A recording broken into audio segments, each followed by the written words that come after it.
ISO द्वारा प्रमाणित Maharashtra police news 24.live। Mumbai महानगरपालिका आंबेडकरी अनुयायांच्या जीवावर उठली आहे। नमस्कार मंडळी, आपण पाहताय Maharashtra police news 24। Doctor Babasaheb Ambedkar यांच्या अनुयायांना सोयी सुविधा पुरवतो असा दावा करणारी मुंबई महानगरपालिका प्रत्यक्षात किती खोटी आहे हे आजच्या घटनेतून स्पष्ट झाले।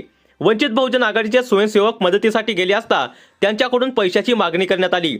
आज आमची टीम त्या ठिकाणी होती म्हणून मोठा प्रश्न टळला, पण एकटा अनुयायी असता तर त्याचा जीव घेतला असता। ही घटना स्पष्ट दाखवते की मुंबई महानगरपालिकेच्या सोयी सुविधा म्हणजे फक्त कागदोपत्री दिखावा। आंबेडकरी अनुयायांच्या सुरक्षेची आणि सेवांची कोणालाच काळजी नाही। व्यवस्थापनाच्या नावाखाली उघड शोषण सुरू आहे। अत्यावश्यक सेवेच्या वेळ 250 रुपये इंजेक्शन रुग्णालयात उपलब्ध नाही। अत्यंत खेदाची बाब आहे। वंचित बहुजन आघाडी आपल्या अनुयायांसाठी सदैव सज्ज आहे। आम्ही अन्याय सहन करणार नाही आणि कोणत्याही आंबेडकरी बांधवाला असुरक्षित ठेवणार नाही। जय भीम। मी वंचित बहुजन आघाडीचा स्वयंसेवक आज चैतन्य येथे कार्यरत होतो। तर तिथं एक पेशंट आहे राजकुमार गायकवाड, यांची तब्येत अचानक खराब झालेली। तर चैतन्य शिवाजी पार्क येथे बृहन्मुंबई महानगरपालिकेतर्फे वैद्यकीय आरोग्य सुविधाचे उपचार होते तिकडे। त्यांच्यानुसार आम्ही टीम हॉस्पिटलला आलो की 1 तासापासून आम्ही इथं थांबलेलो आहे। तर तिथं आम्ही स्वयंसेवक म्हणून त्यांना मदत करतो आहे। तर 1 तासापासून बघतोय तर त्यांच्याकडून पैशाची मागणी करण्यात आलेली आहे की इंजेक्शन आमच्या हॉस्पिटलमध्ये अवेलेबल नाही आहे, तर तुम्ही स्वतःच्या खर्चाने तुम्ही द्यावी। तर आम्ही एक स्वयंसेवक म्हणून त्यांना सपोर्ट करतो। बृहन्मुंबई महानगरपालिकेतर्फे काही मदत होत नाही आहे। आता एक पेशंट आला, असे चैतन्य व शिवाजी पार्कमधून अनेक पेशंट होते, तेव्हा औषधाची अवेलेबल नसेल तर मग कसं सरकार महानगरपालिकेचं आहे ना आपण। ऐका तुम्ही महानगरपालिकेचे कर्मचारी आहे सर। जर आज आमचे व्हॉलेंटियर जर तिथं सोबत नसते, तो जर पेशंट एकटा असता तर मग तुम्ही काय केलं असतं त्याच्यामध्ये? बरोबर ना?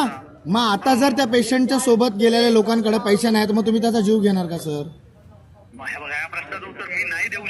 मग याला जबाबदार कोण आहे? आता त्या पेशंटला जर ट्रीटमेंट मिळत नाही त्याला जबाबदार कोण आहे? ऐका ना, मग याला जबाबदार कोण आहे आता त्याला? ऐका ना सर, मी तेच म्हणतो, तुम्ही टोकाची भूमिका घ्यायला होता आम्हाला।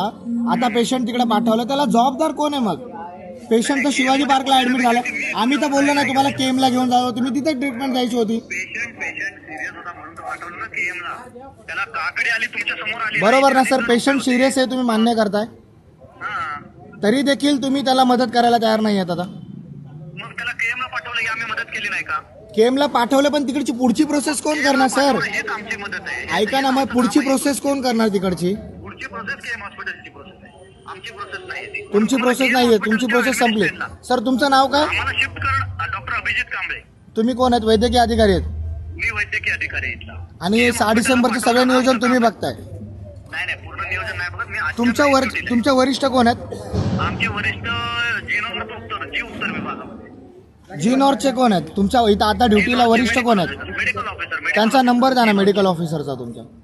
आता त्यांचा नंबर पर्सनल नंबर आहे, त्यांचा मी तुम्हाला नाही देऊ शकत। मी वॉर्ड ऑफिसरांचा नंबर वॉर्ड ऑफिसर फोन नाही उचलत आहेत, मी काय करू सांगा आता? मग आता काय सांगू आमच्या सगळ्यांच्या। मी काय म्हणतो सर, माझं एकदम सिंपल मत आहे, जर माणूस आम्ही पेशंट तिथं घेऊन गेलाय त्याची जबाबदारी तुमची आहे, त्याला ट्रीटमेंट मिळाली पाहिजे।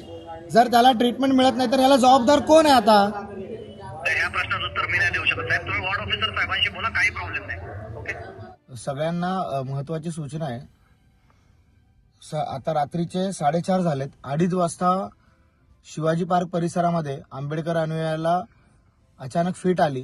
त्या ठिकाणी असणारे वंचित बहुजन आघाडीचे स्वयंसेवक हे त्यांना वैद्यकीय मदत कक्षापर्यंत घेऊन गेले। वैद्यकीय मदत कक्षामध्ये घेऊन गेल्यानंतर त्या ठिकाणी तिकडच्या कर्मचाऱ्यांनी त्यांना अँब्युलन्समधून कुठल्या हॉस्पिटलला घेऊन झाले याची आम्हाला कल्पना नव्हती, परंतु आमचे 2 स्वयंसेवक त्यांच्या सोबत गेल्यामुळं ते आम्हाला माहीत पडलं की ते केम हॉस्पिटलला गेलेत।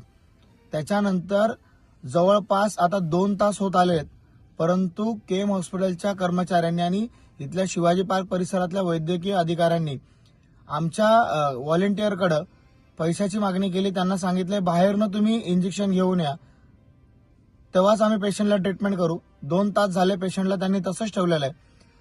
आज आमचे व्हॉलेंटियर तिथं होते म्हणून ते सोबत गेले। जर उद्या एखादा आंबेडकर अनुयायी स्वतः एकटा असेल त्या मैदानामध्ये तर त्याला कोणत्या पद्धतीची तुम्ही मदत करणार आहात महानगरपालिका म्हणून? मोठ्या मोठ्या जाहिराती तुम्ही करताय, मोठ्या मोठ्या वैद्यकीय आम्ही सुविधा पुरवतो असा भाव आणताय, परंतु रात्रीच्या काळात एखादा अनुयायी जर आजारी पडतोय, त्याला फिट येते, तर त्याच्या जीवाशी तुम्ही खेळताय, त्याचा जीव गेला पाहिजे असा प्रयत्न तुम्ही करताय. 2 तास झालं पेशंट आता केम हॉस्पिटलमध्ये आहे. तर मुंबई महानगरपालिकेचा पुन्हा एकदा गलथान कारभार हा उघड पडलेला आहे. याचे सगळे पुरावे आमच्याकडे आहेत. मी मुंबई आयुक्तांना आणि जी.नॉर्थच्या आयुक्तांना आतापर्यंत 7 वेळा फोन केलेले आहेत. डीएमसींना 7-8 वेळा फोन केले आहेत, परंतु कुठलेही ते फोन रिसीव्ह करत नाहीयेत.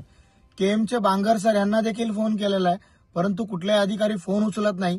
जर ह्याच्यात त्या पेशंटची काही जीवितहानी झाली तर त्याला जबाबदार कोण राहणार? मुंबई महानगरपालिकेने याच्याकडे लक्ष घालावं आणि खोट्या सुविधा पुरवताय याचा भाव आणू नये. आपण प्रत्यक्षात काय सुविधा देत आहे, जनतेला त्याचे भोग भोगावे लागतायत. तर मी पालिकेला वारंवार सूचना केलेली आहे, याच्यामध्ये बदल करा आणि आंबेडकर अनुयायांची फसवणूक करू नका. महाराष्ट्र पोलीस न्यूज 24 साठी पुणे जिल्हा प्रतिनिधी पंकज सरोदे.